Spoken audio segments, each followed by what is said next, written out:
बात है कि आपने स्ट्रगल किया, हमने स्ट्रगल किया, हम चाहते हैं कि हमारे बच्चों को स्ट्रगल ना करना पड़े। बहुत जेन्युइन सी फीलिंग है।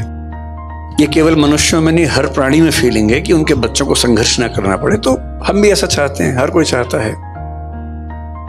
लेकिन होता क्या है कि जो हमारा थॉट पैटर्न है, रियलिटी उसके ठीक विपरीत है। जैसे आप हैं, मैं हूं और बहुत लोग हैं जिन्होंने बहुत स्ट्रगल करके अचीवमेंट्स हासिल की। जब अपने बच्चों को सुविधाएं देते हैं, उनका लॉजिक क्या होता है कि बेटा हम तो लाइट भी नहीं आती थी, टेबल लैंप जलाते थे। टेबल क्या, वो जो डिबरी वाला होता था, ऑयल वाला जो लैंप होता था, लालटेन जलाते थे, उससे पढ़ते थे। तुम्हें तो एसी, पंखा, कूलर सब कुछ मिला हुआ है, इतने बढ़िया लाइट्स मिली हुई हैं, लाइट भी नहीं जाती है, जनरेटर भी लगा हुआ है। बेटा एक तो हमारे पुरानी पीढ़ी में सब पेरेंट्स का स्कूल नदी के उस पार ही था। हमारा स्कूल तो नदी के उस पार था। मैं परेशान हूं कि सारे स्कूल नदी के उस पार थे, तो लोग इस पार क्यों रहते थे? उसी पार रह रहे थे। पर सभी के पिताजी नदी के उस पार पढ़ते थे, और नदी पे पुल भी नहीं होता था। नदी पैदल पार करते थे, 10 मील दूर चल के जाते थे, फिर स्कूल में स्ट्रगल होती थी। ये हम सब ने सुना है। लेकिन उनके बच्चों को सुविधाएं बेहतर मिली, हमारे बच्चों को और मिल रही हैं। लेकिन जो सही लॉजिक है वो क्या है? कोई व्यक्ति इतना महान इसलिए बना, इतना अच्छा इसलिए बना कि उसने स्ट्रगल की थी। क्योंकि स्ट्रगल करने से उसके अंदर जो स्मार्टनेस आती है, उसके बिना आ ही नहीं सकता। थॉमस एडिसन को स्कूल के लोगों ने कहा कि ये पागल बच्चा है, हम नहीं झेल पाएंगे इसको, स्कूल से निकाल दिया उसको। उसकी माँ बड़ी समझदार थी, तो बच्चे को माँ लेके आई घर। बच्चे ने पूछा, मम्मी मैं स्कूल नहीं जाऊंगा कल से? तो बोली, हाँ बेटा। क्यों? तो उसने कहा, प्रिंसिपल कह रहे थे कि बाकी बच्चे तुम्हारे साथ चल नहीं पाएंगे। बात तो सही बोली, पर दूसरे तरीके से बोली। घर में पढ़ाया, 12 साल की उम्र में उसको सेल्समैन बना दिया। 14 साल की उम्र में वो टेलीकॉम ऑपरेटर बना पहली बार। जिज्ञासा पैदा हुई, रिसर्च करने लगा। करते करते उसने 20-25 की उम्र में, जिसको हम फोनोग्राफ कहते हैं, उसका आविष्कार किया। और वो आदमी जिसको स्कूल ने पागल कह के, मेंटली रिटार्डेड कह के निकाला था, 1078 पेटेंट उसके नाम पे हैं। ये वो बच्चा था, क्योंकि उसको स्ट्रगल मिली। जिसको स्ट्रगल नहीं मिलेगी, कोई खास तीर नहीं मार पाएगा। सही बात है। इसलिए अगर आप चाहेंगे आपके बच्चों को सारी सुविधाएं मिले, तो एवरेज लोग बनेंगे, बहुत खतरनाक किस्म के लोग बनेंगे, इस पर के चांसेस कम है। तो तरीका ये है कि सुविधाएं दें, थोड़ा सा लिमिट करें, और कोशिश करें कि किसी एक मामले में फायर उनके अंदर पैदा हो। किसी एक मामले में उनको 10 ऑप्शन दीजिए कि भाई तुम्हें खेलना है तो 4 दिन ये खेल खेल के देखो, क्रिकेट खेल। थोड़ा हॉस्टल लाइफ जब मिलेगी, बाहर जाएंगे, 50 लोगों से मिलना जुलना होगा, वो होगा। एक ऐसी फील्ड चुनवा दीजिए जो उनके इंटरेस्ट की हो, और उसमें उनका मन करे कि मैं कमाल कर दूं। तो फिर आप पाएंगे वो सारे सिम्टम्स दिखेंगे जो हमें अभी नहीं दिख रहे। एक इसमें आखिरी छोटी सी बात मैं आप सबसे रिक्वेस्ट करूंगा। देखिए, मेरा एक बेटा है, एक बेटी है, जो मतलब हमारे भाई साहब की बेटी है, हमारे साथ रहती है। दोनों बच्चे 17 साल के भी हैं, 18 के होने वाले। एकदम सामान्य बच्चे हैं, पढ़ने में भी सामान्य हैं, हर चीज में सामान्य हैं। ज्यादा स्ट्रेस लेना नहीं है, साधारणता को एंजॉय करना है। हर बच्चा महान नहीं बन सकता। और एक बात और ध्यान रखनी है, जब तक स्पार्क ना हो, आप कुछ बड़ा नहीं कर सकते। और स्पार्क हर व्यक्ति के जीवन में अलग अलग टाइम पे आता है। विवेकानंद जब तक रामकृष्ण परमहंस से नहीं मिले थे, वो स्पार्क नहीं आया था। वहां जाके स्पार्क आया, तब वो महान बने। महावीर स्वामी 30 की उम्र में घर से निकले, और उसके बाद 12 साल तपस्या की उन्होंने। भगवान बुद्ध 28 की उम्र में घर से निकले। आप पाएंगे जितने महान लोग हैं, लगभग 28 से 35 के बीच की एज में वो महानता के पहले बिंदु पर पहुंचते हैं। और हम 13 साल में, 14 साल में उम्मीद करें कि बच्चा कमाल कर दे। उस स्पार्क का वेट कीजिए, चिंगारी कभी तो लगेगी।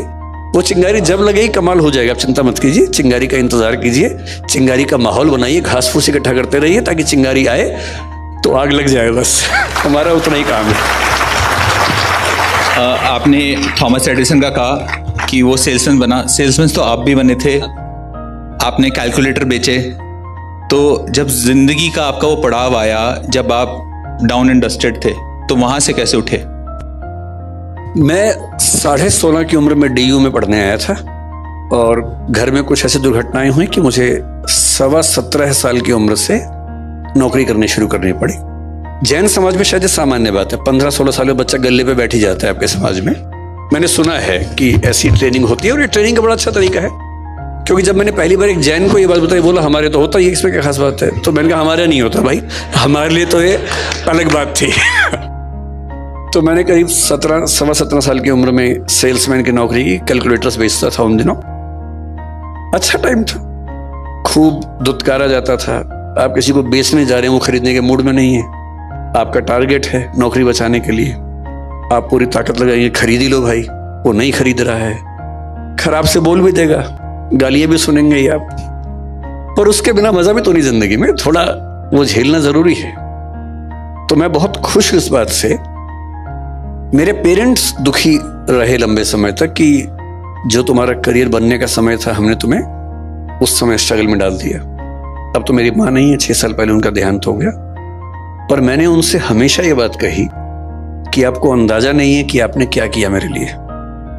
अगर आप भी मुझे सारी सुविधाएं देते तो मैं भी एक सामान्य जीवन जी रहा होता। स्ट्रगल्स दी तो उससे चीजें बहुत बेहतर हो गई। तो मैं तो बहुत शुक्रगुजार हूं अपने पेरेंट्स का कि स्ट्रगल्स दी उन्होंने। हो सके तो थोड़ा ही बहुत हम भी दें स्ट्रगल्स, और उससे अच्छा रहता है। में ऐसा है कुछ समाजों को छोड़कर, कुछ समाज ऐसे हैं जहां पुरुष खूब रोते हैं, उनका रोना अच्छी बात मानी जाती है, कोई दिक्कत ही नहीं है। महिलाएं रो रही हैं, पुरुष भी रो रहे हैं साथ साथ, कोई दिक्कत ही नहीं है उनको। आपको हंसी आ रही है क्योंकि आप इस समाज से हैं, उनको हंसी भी नहीं आती इस बात पे क्योंकि उनके समाज में नॉर्मल बात है। कुछ ट्राइबल सोसाइटीज हैं ऐसी जो सो कॉल्ड सिविलाइज सोसाइटीज है, जैसे हम सभ्य समाज है। ये सभ्य समाज दरअसल मूर्ख समाज है। ये अपनी बेसिक टेंडेंसी से बहुत दूर निकल गए हैं और बोलते हैं कि हम सभ्य हैं। बहुत सारी ट्राइबल सोसाइटीज हमसे बहुत एडवांस हैं कई मामलों में। तो सभ्य समाज में अगर बहुत पीछे जाएं तो जब सभ्यता शुरू हो रही थी, खतरे बहुत ज्यादा थे आसपास। अब जब खतरे बहुत ज्यादा हों, लोग शिकार करते थे। बहुत कम समाजों के पास ये सुविधा थी कि वो कंद मूल खा के जिंदा रह सकें। भारत एक ऐसा अच्छा उदाहरण है। अच्छा, जैन समाज आप देखेंगे, जैन समाज मुख्य रूप से भारत में ही है, पश्चिमी देशों में नहीं है, क्योंकि उतनी सर्दी में आप केवल शाकाहार और दिगंबर परंपरा के साथ नहीं रह सकते, तो इसलिए जैन समाज आपको वहां नहीं दिखता है। रेतीले देशों में, मिडिल ईस्ट में जैन समाज नहीं है क्योंकि वहां शाकाहार से काम नहीं चलता है। तो शाकाहारी समाज जिसकी जिद है कि हम शुद्ध शाकाहारी, जो आलू तक नहीं खाएंगे, जो अभी कई चीजों की बात चल रही थी हमारी कि हम अदरक भी नहीं खाएंगे, हम हल्दी भी, जो हरी हल्दी नहीं खाते हैं, हम शक्कर जो और जिमिकंद वो नहीं खाएंगे। हम इस लेवल तक जब शाकाहार को लेकर चलेंगे तो सीधी सी बात है, आप उसी देश में रह पाएंगे जहां सारी ऋतुएं होंगी और अच्छी खेती होगी। वो दुनिया में बहुत कम देशों में होता था। ग्रीनलैंड में जैन समाज नहीं चल सकता, सीधी सी बात है, क्योंकि वहां संभव नहीं है सब चीजें। तो अधिकांश समाजों में पुरुषों ने शिकार किया जिंदा रहने के लिए। महिलाएं गर्भवती होती थी, उस समय तो कॉन्ट्रासेप्टिव्स भी नहीं थे, बार बार गर्भ होता था।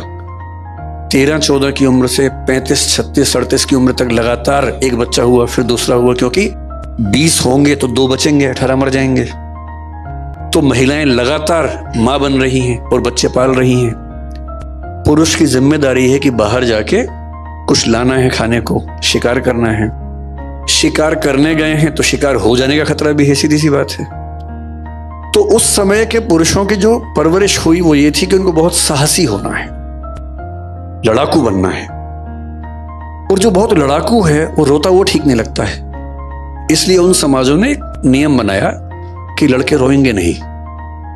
मन में तो आएगा इमोशन, रोना नहीं, दबा लेना है। और ये होते होते पीढ़ी दर पीढ़ी एक ऐसी नॉर्म बन गई कि लड़कों का रोना कमजोरी का लक्षण बन गया। अब तो घरों में क्या है, 2 साल का लड़का भी रोए तो क्या बोलते हैं मम्मी और पापा, तो लड़की है, तू तो बेटी है। और उसको इसमें दो बात समझ में आती है, एक तो ये कि गलत है, दूसरा लड़की होना लड़का होने से खराब बात है। क्योंकि कोई लड़का रोए और आप कहे तो लड़की है, इस पे अंडरस्टूड है कि लड़की होना खराब बात है, लड़का होना अच्छी बात है। और धीरे धीरे लड़के सोचते हैं अच्छा मैं खास हूं, मुझे रोना नहीं है, रुलाना है। और फिर वो जिंदगी भर रोता नहीं है। और जितना नहीं, रुलाती महिलाएं भी कम नहीं है वैसे, वो तो मैंने मजाक में कहा, रुलाने वाला काम तो दोनों करते हैं। लेकिन लड़कों की मजबूरी है कि उनको समाज में ठीक दिखने के लिए अपने इमोशंस को जा रहे हैं। अब तो पुलिस है, सेना है, सब चीजें हैं। अब समय आ गया कि रेक्टिफिकेशन ऑफ इमोशंस हो और रोते हुए पुरुषों का सम्मान किया जाए। अब आपको फिर हंसी आ गई, देखिए इस बात पर। जब तक ये हंसी आती रहेगी मामला ठीक नहीं होगा। जिस दिन पुरुष के रोने पर हंसी आनी बंद हो जाएगी उस दिन मामला ठीक हो जाएगा। इसलिए आपका बेटा रोए, टोंट मत कीजिएगा, बस सिर पे हाथ रखना है, कंधे पे हाथ रखना है, रो ले आपके साथ। और हो सके तो साथ में खुद भी रो लेना है, 2 आंसू निकाल देने हैं। बेशक अकेले में ले जाओ उसको, दोनों बाप बेटा रोए साथ साथ, रो लीजिए। मैं वो गारंटी से कह रहा हूं, जितना हल्का उस दिन महसूस करेंगे उतना कभी नहीं करेंगे।